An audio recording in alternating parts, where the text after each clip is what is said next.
Kumusta po? Narito po ulit ang update natin para sa lagay ng ating panahon. Ngayong hapon po ng June 2, 2024 na kung saan sa ngayon po ay habagat ulit na umiihip sa kanlurang bahagi ng ating bansa, lalo na po dito sa kanlurang bahagi ng Luzon. Pero sa kabila po niyan ay wala namang anumang sama ng panahon sa loob at labas ng ating area of responsibility at wala pa rin naman pong bagyo na nakikita dito sa forecast na tatawid dito po sa ating bansa.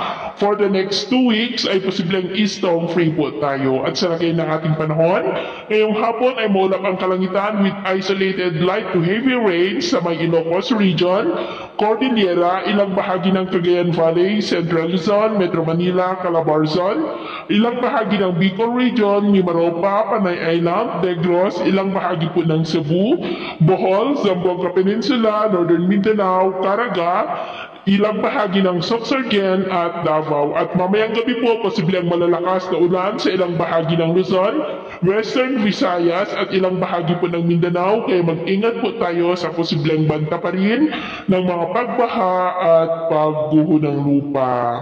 Sa atin naman pong mga baybayin, wala naman po tayong nakataas na namang gale warning signals, pero iba yung pag-iingat lamang po kung papalaot tayo.